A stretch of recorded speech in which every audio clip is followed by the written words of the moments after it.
지난 12일부터 22대 총선 예비후보 등록이 시작되면서 선거전의 열기가 점차 뜨거워지고 있습니다. 현역 의원과의 대결 구도가 예상되고 있는 해남 완도 진도 선거구의 주요 후보자들을 살펴봤습니다.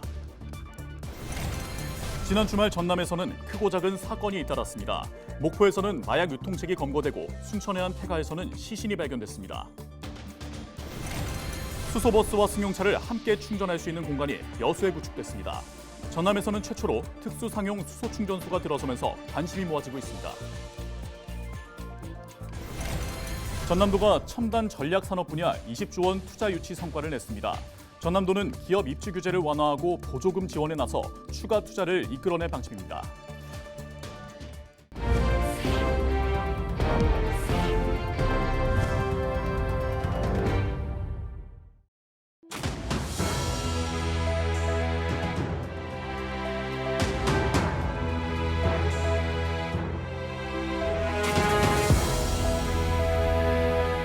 시청자 여러분 안녕하십니까? 헬로티비 전남 뉴스입니다.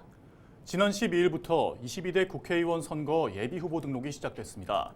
해남 완도 진도 선거구에는 현재 3명의 후보가 등록을 마쳤는데요. 윤재갑 현역 의원과 맞서는 박지원 전 국정원장을 비롯한 입지자들을 장혜원 기자가 취재했습니다. 제21대 국회의원 선거에 당선된 윤재갑 의원. 67.5%의 득표율을 얻어 국회에 입성했습니다. 더불어민주당 소속 윤 의원은 1955년생으로 해남 출생입니다. 국회 농림수산식품해양수산위원회 소속으로 의정 활동을 펼쳤습니다. 현재 더불어민주당 원내 부대표를 맡고 있으며 재선을 노리고 있습니다. 윤 의원과 경쟁을 할 출마 예정자는 현재까지 모두 7명. 이 가운데 민주당 경선 후보자만 7명입니다. 윤 의원의 강력한 경쟁자로 박지원 전 국정원장이 거론됩니다. 박 전 원장은 1942년생으로 진도 출생입니다. 문화관광부 장관과 김대중 대통령 비서실장을 역임했습니다. 이후 18대, 19대, 20대 총선에 출마해 목포에서 당선됐습니다. 윤광국 전 한국감정원 호남본부장은 1959년생으로 해남 출생입니다. 27년의 감정평가사 경력을 갖고 있으며 현재 해남에서 감정평가사로 활동 중입니다. 또 대통령 직속 국가균형발전위원회 자문위원을 지냈습니다. 정의찬 특별보좌관도 이번 선거에 나섭니다. 정 보좌관은 1973년생으로 해남 출신입니다. 이재명 대표의 경기지사 시절 비서관과 광주 광산구 열린민원실장 등을 지냈습니다. 현재 김대중재단 광주전남 해남주의 추진위원장을 맡고 있습니다. 김병구 변호사는 1966년 해남 출생으로 최근 해남읍에 정치연구소를 열었습니다. 김 변호사는 서울중앙지검 검사와 서울서부지검 형사 1부장 등을 역임했습니다. 이용호 전 국회의원은 1959년생으로 완도 출생입니다. 17대 국회의원에 당선돼 농림해양수산위원회 바다포럼 대표로 활동했습니다.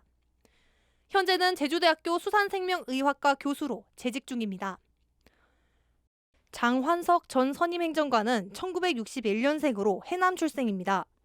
민주당 전략기획국장과 환경부 장관 정책보좌관, 국가균형발전위원회 전문위원 등을 맡았습니다. 민주당 외 야당이 후보를 낼지 고민하는 가운데 국민의힘은 해남 완도 진도 선거구에 후보를 내기로 결정했습니다.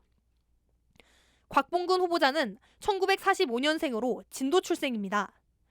국민의힘 국책자문위원회 고문을 맡고 있으며 윤석열 대통령 후보 직능본부 부본부장을 역임했습니다. 18일 기준 해남 완도 진도 선거구의 예비후보 등록을 마친 후보는 모두 3명. 선거구 획정안에 따라 해남 완도 진도 선거구에 영암이 추가될 가능성이 높아지면서 선거 열기는 더욱 달아오를 전망입니다. 헬로티비 뉴스 장혜원입니다. 지난 주말 전남에서는 크고 작은 사건 사고가 잇따랐습니다. 목포에서는 마약을 유통한 베트남 국적 남성이 구속됐고 순천의 한 폐가에서는 시신이 발견돼 경찰이 수사에 나섰습니다. 보도에 서경 기자입니다. 지난 16일 순천의 한 폐가에서 60대 남성이 숨진 채 발견됐습니다. 순천경찰서는 절도 용의자인 20대 남성 A모 씨를 조사하다가 A씨가 타인의 휴대전화를 훔친 것을 확인하고 절도 피해자의 집을 찾아가 확인하던 중 60대 남성 B씨가 숨져 있던 것을 확인했습니다. 외상 등 타살 혐의점은 없었던 것으로 추정됐습니다. 경찰은 B씨에 대한 부검을 의뢰하고 정확한 사망 경위를 조사하고 있습니다. 목포 해양경찰서가 지난 17일 전남 서부권 일대에서 마약을 유통해온 31살 남성 C모 씨를 검찰에 송치했습니다. C씨는 베트남 국적으로 1년 6개월 동안 도주 생활을 이어가다 목포해경 마약수사 전담팀에 긴급 체포됐습니다. 체포 당시 C씨는 이른바 클럽 마약으로 불리는 케타민 2.17g을 소지하고 있었고 해상 양식장이나 유흥업소 등지에 마약을 유통한 것으로 조사됐습니다. 지난 주말 전남 22개 시군에 대설주의보와 한파경보가 발령됐습니다. 적설량은 영암 시종 11.3cm, 해남 현산이 9.5cm 등을 기록했습니다. 17일 최저기온은 화순 배가 영하 7.3도, 순천 영하 6.3도를 각각 기록했습니다. 강풍으로 인해 섬으로 가는 53개 항로, 83개 여객선이 결항됐고 여수공항 2편, 광주공항 3편의 항공기가 결항되기도 했습니다. 밤새 내린 눈으로 사고도 잇따랐습니다. 지난 16일 밤 11시 30분쯤 무안 몽탄면을 지나는 서해안 고속도로에서 5톤짜리 화물차가 전도되는 사고가 발생했습니다. 40대 남성 운전자가 자력으로 대피했고 다행히 다친 곳은 없었습니다. 헬로티비 뉴스 서경입니다. 전남 최초로 수소버스와 승용차를 모두 충전할 수 있는 공간이 여수 미래혁신지구에 마련됐습니다. 수소충전소는 오전 6시부터 오후 2시까지 이용할 수 있고 1시간당 수소버스 기준 15대, 승용차 60대가량을 충전할 수 있습니다. 여수에 구축된 수소충전소는 모두 3곳으로 여수시는 내년에 수소승용차 150대, 수소버스 15대를 추가 보급할 계획인 만큼 충전소도 확충할 방침입니다. 전남도가 민선 8기 2년 만에 첨단 전략산업 분야 20조 원 투자 유치 성과를 냈습니다. 전남도는 과감한 인센티브와 맞춤형 입지 제공 등 차별화된 투자 유치 전략을 추진한 결과 국내외 기업 294곳을 유치하면서 20조 5천억 원대 투자 협약을 체결했다고 밝혔습니다.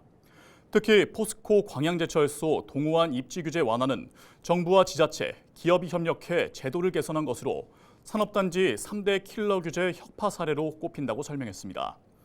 전남도는 내년부터 입지 보조금을 분양가의 20%, 시설 보조금은 20억 원 초과 투자금의 10%까지 최대 100억 원까지 전국 최고 수준으로 상향할 방침입니다. 전남도와 고흥군, 제주특별자치도가 고흥 녹동신항의 제주 생산품 물류 거점 조성을 위해 손을 맞잡았습니다. 세 기관은 18일 전남도청 서재필실에서 업무 협약을 맺고 고흥 녹동신항의 물류센터를 신설하기 위한 국가계획 반영과 물동량 확보, 국비 지원 건의를 위해 협력하기로 약속했습니다. 이와 함께 실무진으로 구성된 협의회를 꾸려 물류센터 설치 예산 확보와 교통인프라 개선 등을 위한 세부 사항을 확정할 방침입니다. 장흥군이 안정성 우려가 제기됐던 토요시장 진입교량인 예양교를 다시 건설합니다. 장흥군은 준공된 지 30년이 지난 예양교의 균열과 콘크리트 탈락 등으로 인해 이용객 불안이 커지고 있는 만큼 사업비 210억 원을 투입해 새롭게 건설할 방침이라고 설명했습니다. 예양교 재가설 공사는 이달 착공해 오는 2025년 마무리될 예정입니다. 진도군이 베트남 하노이에서 100만 달러 수출 협약을 체결했습니다. 이번 수출 협약은 향후 1년 동안 진도군 농수산물이 베트남 시장에서 100만 달러 규모의 점포로 입점하는 것은 물론 오는 22일까지 진도산 백미와 꽃게, 미역, 울금 가공식품 등을 선보일 예정입니다. 진도군은 호주와 미국 수출 협약에 이어 세 번째 농수산물 수출 협약이라며 진도의 농수산물 수출 가능성을 엿봤다고 전했습니다. 전남도 여순사건 지원단이 희생자와 유족 2,126건을 심의 결정했습니다. 여수 순천 11구 사건 진상규명 및 희생자 명예회복 실무위원회는 동부청사에서 8차 실무위원회를 열고 희생자 381명에 대한 심사를 마쳐 현재까지 2,126건에 대한 심의 결정을 마쳤다고 밝혔습니다.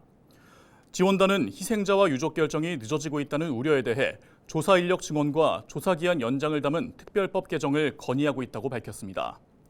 여순 사건 희생자 접수는 오는 30일을 마감되며 현재까지 접수된 희생자와 유족 건수는 7,155건입니다. 고흥군이 전남도가 실시한 2023년도 축산시책 종합평가에서 대상을 수상했습니다. 이번 평가에서 고흥군은 축산정책과 동물복지를 포함한 4개 분야에서 재해예방 대책과 축산물 인증, 악취 저감 사업 조기 완료 등 성과를 높이 인정받은 것으로 전해졌습니다. 전남도 축산시책 종합평가는 축산사업의 효과를 높이고 창의적인 정책을 추진하기 위해 전남도가 해마다 22개 시군을 대상으로 추진 실적을 점검하는 평가입니다. 장흥군이 내년 주민수건사업 조기 발주와 신속한 집행을 위해 주민수건자체 설계단을 운영합니다. 장흥군 주민수건자체 설계단은 건설도시과장을 비롯한 읍면시설 공무원 10여 명으로 꾸려져 내년 2월 초까지 150건의 사업 조기 발주를 진행할 방침입니다. 장흥군은 이번 주민수건자체 설계단 운영으로 설계 용역비 3억 원가량을 절감할 수 있을 것으로 분석했습니다. 광양시가 찾아가는 전세 피해 지원 상담소를 운영합니다. 광양시 전세 피해 지원 상담소는 오는 26일부터 내년 1월 4일까지 중마동 주민센터 2층에서 운영됩니다. 거동이 불편하거나 외출이 부담스러운 시민도 서비스를 받을 수 있도록 사전 예약을 통한 자택 방문 상담도 제공됩니다. 상담은 국토부와 주택도시보증공사 주관으로 운영하며 주요 내용은 전세 사기 피해자를 위한 법률, 심리, 금융, 주거 지원입니다. 강진군이 내년도 주요 사업에 국비 예산을 확보하기 위해 나섰습니다. 강진군은 최근 서삼석 국회 예산결산특별위원장을 찾아 월출산 국립공원 탐방기반시설 조성사업과 저탄소 자동차 부품 제작 기반 구축 등 지역 현안 사업의 당위성을 설명했습니다. 한편 국회에 제출된 내년도 정부 예산안은 예결특위와 본회의 의결을 거쳐 이달 20일 최종 확정될 예정입니다.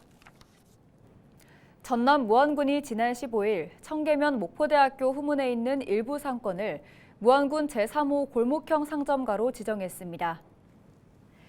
무안군은 이번 지정을 통해 목대 후문 골목형 상점가는 전통시장과 상점가에 걸맞은 자격을 얻게 된다며 온누리 상품권 유통과 공공기관에서 추진하는 시장 활성화 지원 사업 등 다양한 사업을 지원받을 수 있다고 설명했습니다. 골목형 상점가는 2,000제곱미터 이내 면적의 소상공인이 운영하는 점포가 30개 이상 밀집해 있으며 상인회 대표자의 신청을 받아 골목형 상점가 심의를 거쳐 지정됩니다. 올해 강진 다산 청렴연수원에 3,800여 명의 교육생이 다녀가 7억 7천만 원의 수익이 발생한 것으로 나타났습니다. 지난해보다 교육 수료생은 44%, 교육비 수입은 36% 증가한 수치로 강진 다산 청렴연수원은 농촌 민박과 연계한 프로그램과 계절별 맞춤형 교육이 크게 기여한 것으로 분석했습니다. 지난 2011년부터 운영된 강진 다산 청렴교육은 공직자 교육시설로 다산 정약용 선생의 사상과 문화체험을 통한 청렴인재 양성을 목표하고 있습니다. 완도군이 연말연시를 맞아 해양치유센터에서 할인 이벤트를 추진합니다. 군은 연말 할인 이벤트로 2024년 수능을 치른 수험생들을 대상으로 내년 2월까지 1층에 있는 베이식 프로그램과 1층과 2층에 있는 프리미엄 프로그램을 각각 1,000원, 만원에 이용할 수 있는 이벤트를 진행합니다. 또한 12월까지 센터 이용료를 50% 할인해 일반 대상자도 반값에 시설을 이용할 수 있습니다. 완도 해양치유센터는 국내 최초로 해수, 해조류, 머드 등 해양자원을 활용한 다양한 치유 프로그램을 체험할 수 있는 시설로 총 16가지 프로그램이 조성돼 있습니다.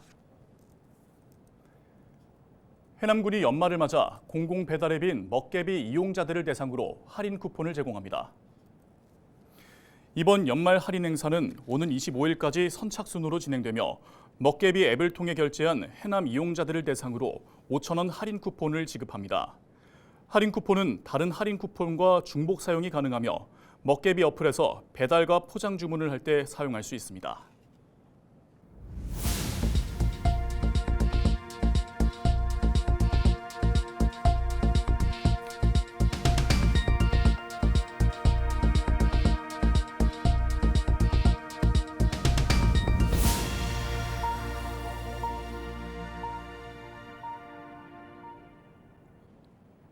이어서 날씨 전해드립니다.